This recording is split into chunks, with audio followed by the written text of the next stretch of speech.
what's up, Cowboy Nation and Cowboy headquarters?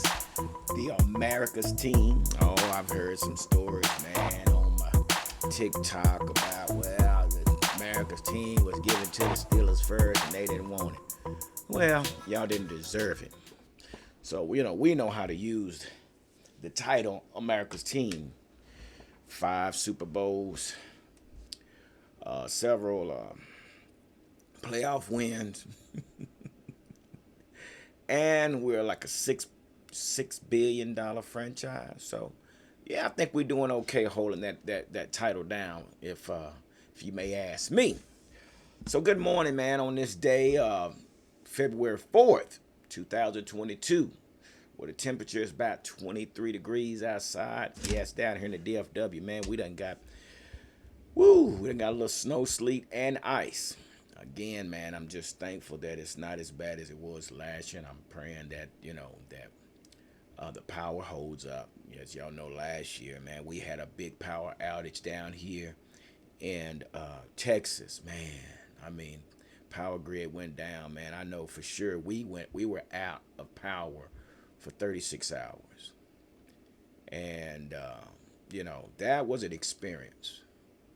Sometimes we take a lot of things for granted and, we just say, whatever. But I can truly say that day last year on February 11th, 2021, that was definitely a challenge for my household. In the beginning it was okay, but the house started getting cold, and then we sat around here and kind of started dozing. I said, no, we can't doze off. Let's go out here. We shoveled some ice out the driveway, got out and moved around a little bit. And thanks to my nephew, man, he lives in the hospital district. He had power, so he invited us over there. So we packed up our things and went over there. But anyway, nevertheless, here we are today. I don't think it is as crucial as it was last year. I think the state of Texas prepared pretty well as far as taking precautionary measures. So right behind you, there is the guy, Roger Staubach. You see what I'm saying? Yeah, that is Super Bowl 10. Ooh, Robert Newhouse. Look at that, man. So that's Super Bowl 10 where we play the Pittsburgh Steelers. We was on winning streaks then, baby. We was on winning streak. Look at they introducing the players. Isn't that something? So anyway, I guess those was the captains. Anyway, let me turn this down. Goodness, y'all. It's hot. Keep a little foot heater down there. So first of all, I want to say thanks to all the subscribers and all those that follow this channel, man. The Cowboy Huddle. Again, like I say, we're just a small group. Well, we're growing now, man. We have like 400 something subscribers, man. Thanks to all my heavy hitters and their contributions to the channel as well. So, that's how this thing works, man. Getting a bunch of fanatics together and coming together and talking together. So they have definitely helped out the channel as well. So big ups to Armando, Chris, and Brandon, and some other special guests like Mike out of Arizona, Tweet out of DFW, Texas Hawk. All those guys, man, I appreciate you guys, man, for supporting the channel. So anyway, here I am, bored out of my mind, stuck inside.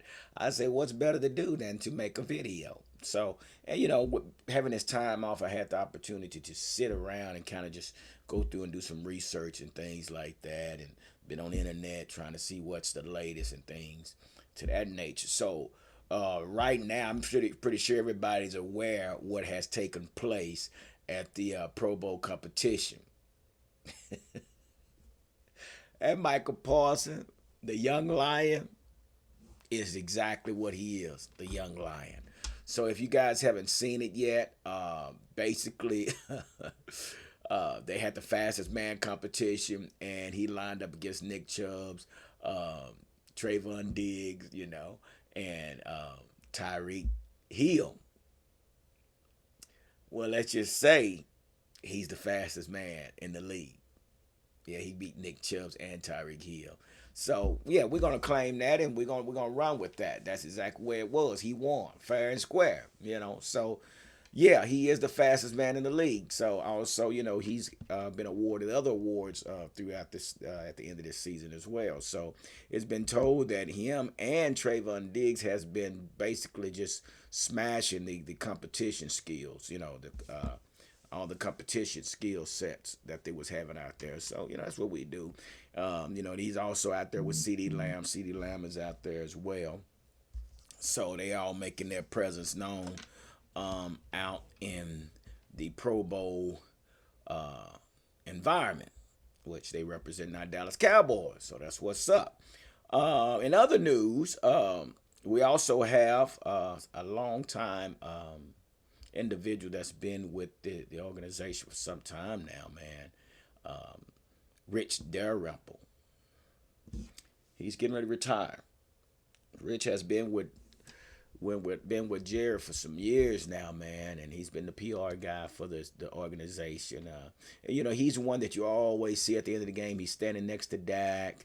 He's running off the field with Dak, or he's coming on the field with Dak. But he's that PR guy. He's a PR guy, and he's been a major asset to this organization. But he has said that he is going to call it quits. And he said it was a perfect opportunity for him to call it quits. I think he's been doing this for like 40-some years. So, so he's been around the best. He's been around the best. He's been around Aikman Emmett. He's been around, Michael Irvin. He's been around, these guys today. So he's been around a long time. So, it's all I can say is congratulations to Rich, and best wishes to him. In his future endeavors. So thanks a lot, Rich. We appreciate you. Also, in other news, we have Michael Gallup has had his surgery on his torn ACL. Basically, it's told right now that it's possible that he will be back by the time the season starts. One thing I can say about the surgeon that we have here, this guy here is probably the best surgeon in the country. He operates right out of Dallas on the Dallas side, not far from him, about 45, 50 an hour away from where I am now. But he's the best surgeon in the country. And a lot of players actually go to him with these type of injuries. So Michael Gallup should be full go by time the season starts. So, and that's another story. We'll get down to that a little later in this story. So, I'm sure he'll be ready. I'm sure he'll be ready. But did y'all see? And I posted this on TikTok. So Dak was at the stadium a few days ago doing a promotion. He was doing a promotion for 7-Eleven, and they had him on, and he was answering questions, but the camera kind of veered the other way, and they showed this guy with this blonde hairdo. I'm like, who was this guy? And I'm looking again. I say, wait a minute. I know this is not Juju.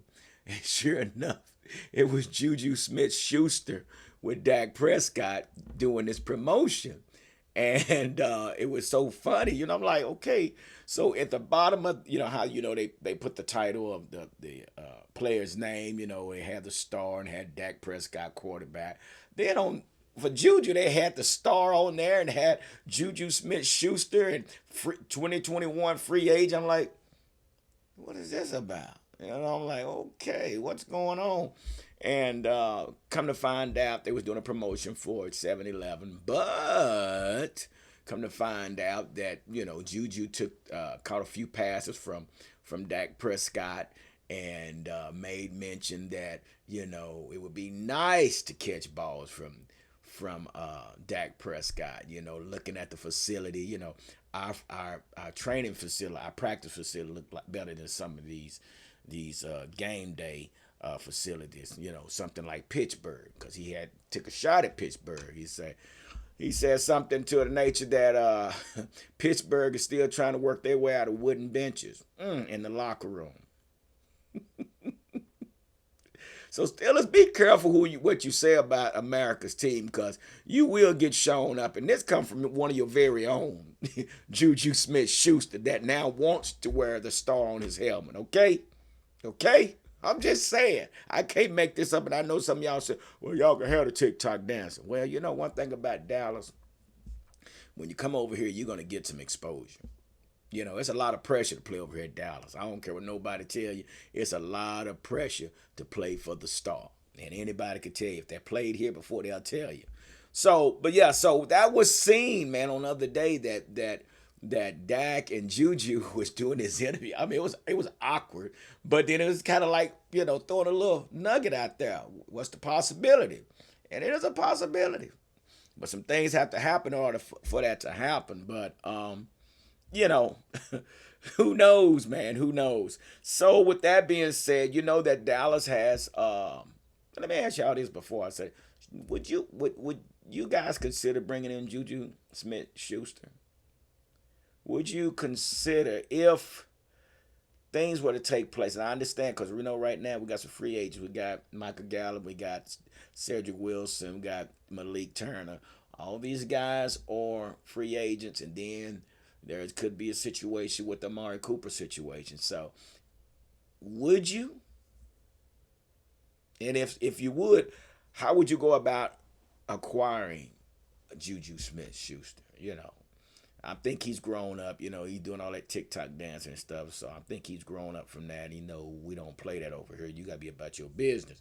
So, just something to think about. What you guys think? Would you take this guy in? Would you bring him? Now, come to find out, and as far as his stats, his first 2 years, this guy, he was balling. He was balling. He was balling out, you know. I think he was, you know, his rating was like 86 something, you know, like that. I hadn't really looked into it, but definitely it's been told that, you know, he was balling and before, you know, he got injured and everything and his little mishaps. So it's something to consider. So also, Dallas Cowboys have brought in some competition at the kicker position. They have brought in a new kicker. They have signed a new kicker to a 1-year contract, I believe. His name is Chris Nager. Chris Nager comes from SMU.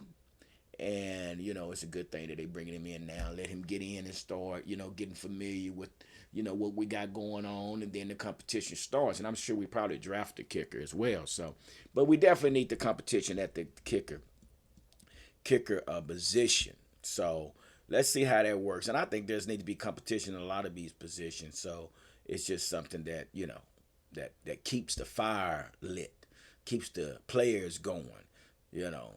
So that's where we are with that. So we got a new kicker to the squad, which we'll see how that goes, you know. So in other news, Dez Bryant. Dez Bryant is in the news again. You know, we heard about him being in the news with Dak brother Tad Prescott.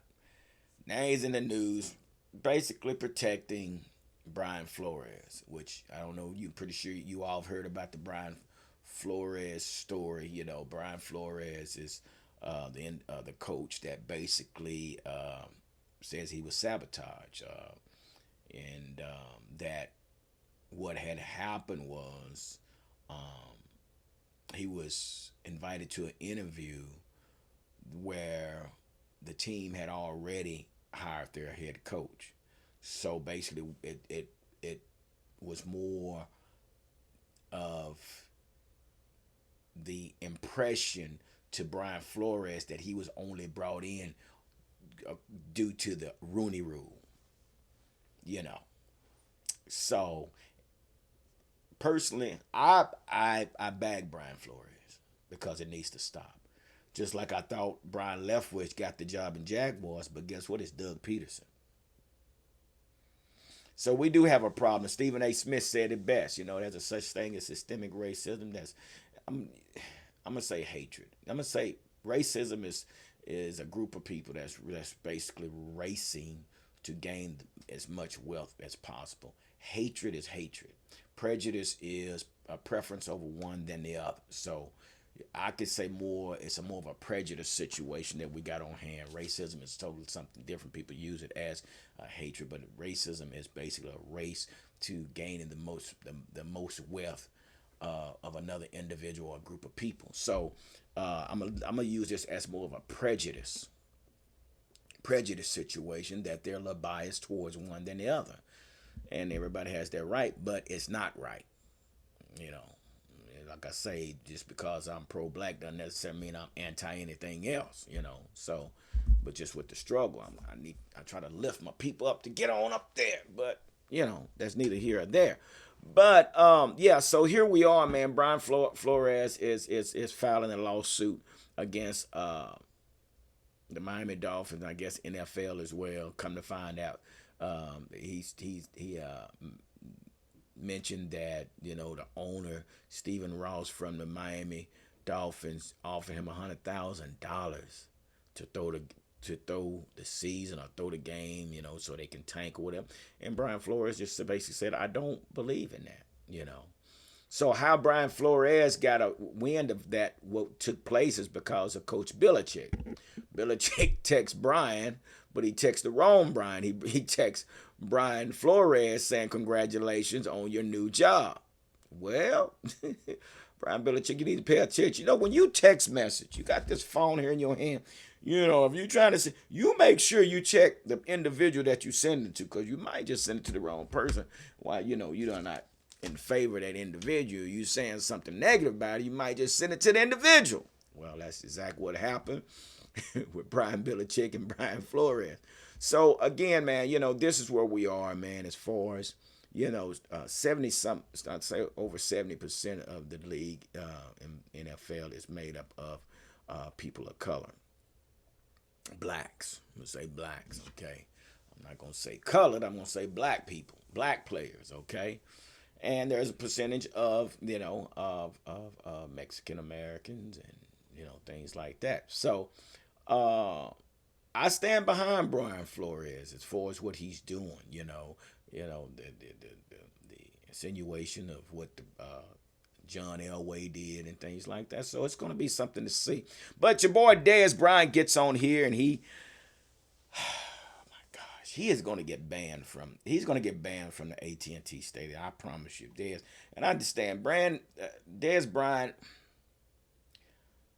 There's a lot of things I would like to say, but I know that sometimes it's just best for me to keep it to myself, because it might just come back to haunt me, or it might hurt me in the long run.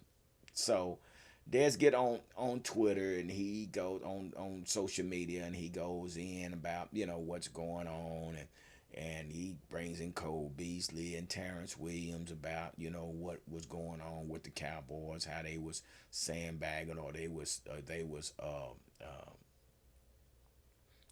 throwing games and things like that.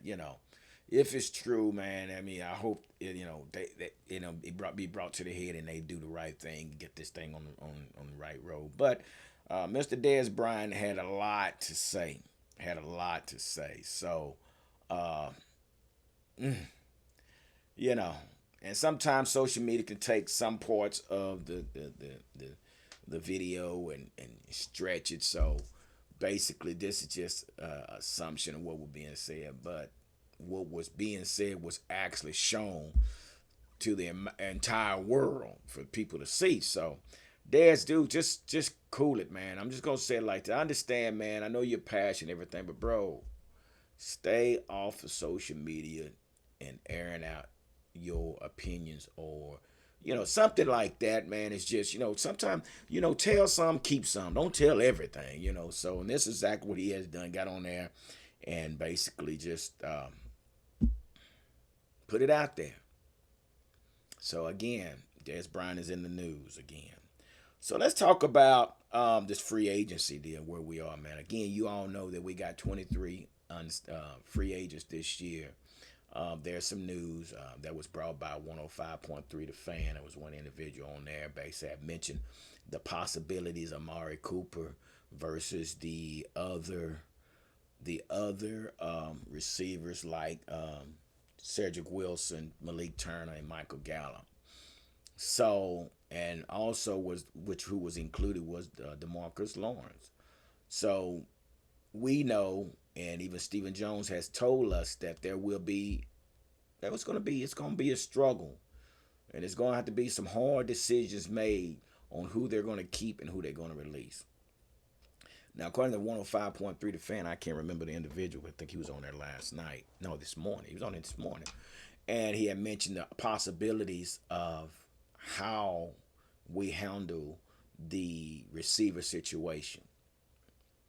So, one option is we can keep Amari and release the others, because Amari counts against $20 million, okay? And you release the others. So that'll leave you with Amari Cooper, and that'll leave you with CeeDee Lamb. Or you can go with option B, release Amari Cooper by June 1st, which will free up $16 million, and you release DeMarcus Lawrence. Now I'm just saying this not coming from me, guys. So but this is the business, guys. This is the business of the NFL. We only see what goes on Sundays, but this is the business that goes on behind closed doors. You hear one day and you gone the next. But the other option is you release Amari Cooper, and you release DeMarcus Lawrence. And then you can probably fit Cedric Wilson, Michael Gallup, and Malik Turner up under the money saved by releasing these two individuals. Now, what does that do on the other side of Randy Gregory, which we still have to sign Randy Gregory? So you give Randy Gregory the money that DeMarcus Lawrence was making. Hey, we're going to offer you $8 million. Who knows? But also you bring in Randy Gregory, then you slide in Dorrance Armstrong. Dorrance Armstrong is not DeMarcus Lawrence, but he has played better. So, yeah, that's where we are with the possibilities of that, and that's basically what that is. So my question to you guys, what do you do? Do you keep Amari and release the other three, and you have Amari and CeeDee, in which you can get you another receiver? Well, we still got Fajico. We got some other receivers. I don't know. So that's where we are with that. Same thing with Tank Lawrence. So this is where we are with free agent. That's just something that was mentioned this morning that I heard, and it's legitimate. It's something that we have to question. What do we do? Because that's our biggest problem right now, man. Is this offense, And again, when I think about this offense, it's just such a big disconnect with our offense between our head coach, offense coordinator, and our quarterback coach. I look at Dan Quinn on his side. I mean, he's licking his chops. He's going. I'm tell you right now, you think this defense was good this year. You watch what he does in this draft, come draft time. Because all he needs is a few pieces. On his offensive side, there's just such a big disconnect. It seems like, there's no communication between Dak, Kellen Moore, and Mike McCarthy. Again, like I said before, Mike McCarthy had said that, hey, I know how to win games. I know how to win championships, and I know how to win Super Bowls. I don't know what he meant by that, but, here we are. Kellen Moore hadn't got his job yet, which we should hear something soon. He should be getting that job because Miami is going to have to take somebody to fill that job. And guess what? Not everybody's just going to step in that knowing what Stephen Ross has done. So you mark my word, Kellen Moore will have that job before it's all said and done. But again, here we are, between these three, man. You got a backup offensive coordinator trying to tell a starting quarterback how to run the plays, but then you have Mike McCarthy over here basically it seems like he's not he's not engaging with Kellen Moore. It seems like Mike McCarthy just say, hey, I'm just here to manage the team, which we got question with that as well. But there is such a disconnect between our offensive staff. Dak has had 3 quarterback coaches in 3 seasons.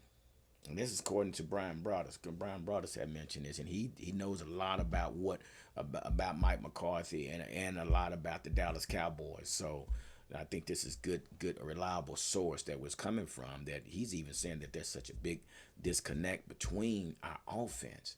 And here we are. We don't release Kellen Moore.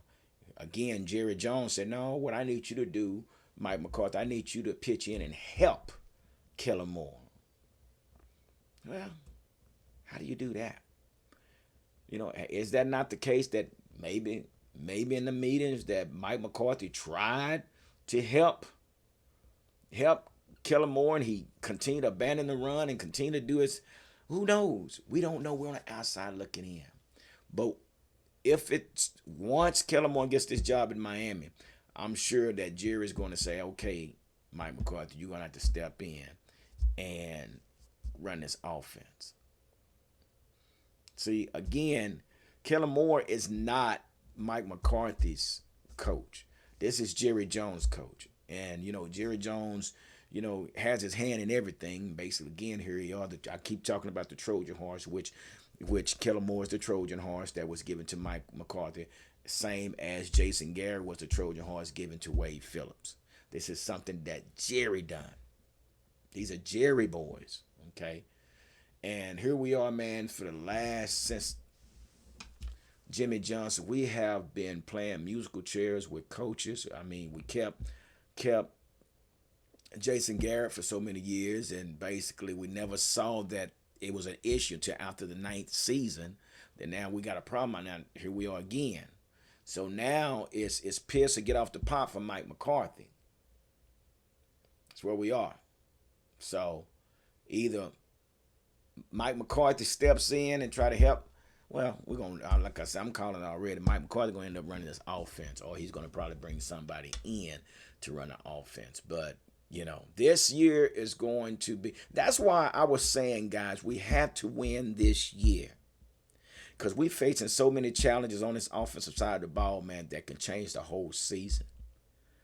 Again, I say bring John Kitna back as far as, a quarterback coach for Dak Prescott. He's right down the road. He's right down this way and right down here, down the road. I need to go and knock on his door. Hey, I need you to call Jerry Jones.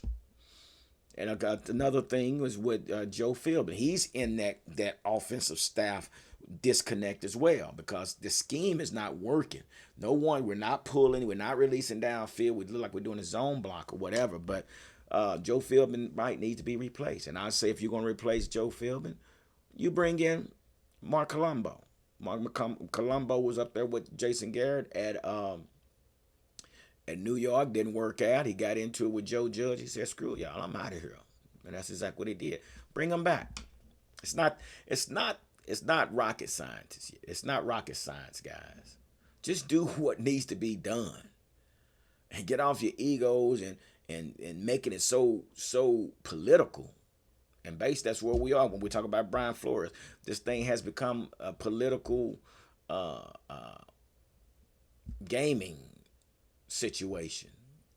But Cowboys, you got to get what you got to get and got to do what's right, man. So here we are, man. Here we are. So once Kellen Moore gets his job, we'll see if Mike McCarthy takes this offensive coordinator job or if he brings somebody else in. But I can truly say if things doesn't go right this year, we'll probably be trying to get Sean Payton to come down and take over the team again. How I feel about that. Both of their records are the same, but maybe he's a better manager. But the thing about, in order for that to work, Jerry, you're going to have to move out the way and let this man bring in who he wants to bring in. You can't keep giving these coaches who you want, because here you are, you got Kellen Moore here. It's like, I need you to help Kellen Moore. Dude, fix what's broke. believe that was not broke alone. So anyway, guys, I want to thank y'all, man. I ain't gonna hold y'all up no longer, man. Here I am stuck in the house with all this ice. I've been taking Moses out for walks. It's cold, man. Damn it, it's cold in the mud. Woo! It's cold, but I take him out, let him walk around so he won't freeze up on me. I bring him in the garage, let him stand in the garage, so y'all won't have to call ACPA says CA. My dog is in the garage with a heater in there, so stop it. But anyway, man, I'm just glad to be able to be off. I'm gonna tell you something. I couldn't be the one to work from home. Man, I'm going stir crazy now. I need to get outside. I can't do this. So I'll be going outside, probably make a snow angel or something a little bit later on. See if I can't go out there and throw some snowballs at somebody or whatever. But anyway, man, thank y'all for stopping by, man, and watching this video. And again, man, you guys make sure y'all stop through on Mondays. I had a heavy hitters on again. Monday night at 7 p.m. Central Time as we go do our live stream again, and we're going to come up with some more latest news and rumors and updates. So with that being said, like I always say, don't nothing come to a sleeper but a dream. So let's make it happen, Dallas Cowboys. Deuces.